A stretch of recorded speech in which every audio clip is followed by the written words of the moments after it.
早起看世界，镜头来美国，美国乌山厝市场已经有超过80年的历史。即马接手的新创企业家，因是利用科技引进数据管理系统，来增加对人客服务。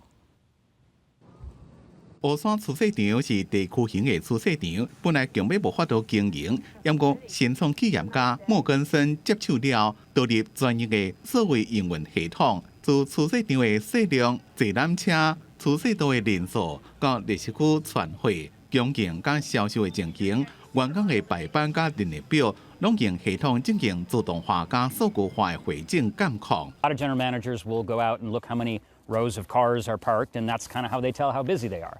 We really want to look at transactional data down to the deepest level. When are people buying hot dogs and hamburgers, right? How do we staff the cafeteria and at what time? 伫人客这边，只用手机 APP 就当订览车票、做少装备、有要出示课程，系统会即时汇整所有资料，真方便。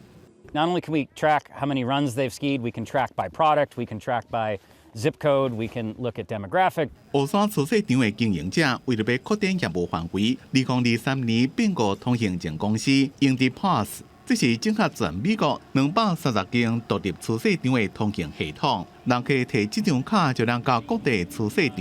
因为大型的厝市集团像 Vail 是开大钱建立先进的监控系统，甚至投资几落亿提升造势能力。加强应用地球暖化造成的欠税问题。乌山厝市场业者的梦想是希望会当透过数据加科技，和厝市变做一种大家拢会当参加的社区活动。公司新闻张淑芬编辑。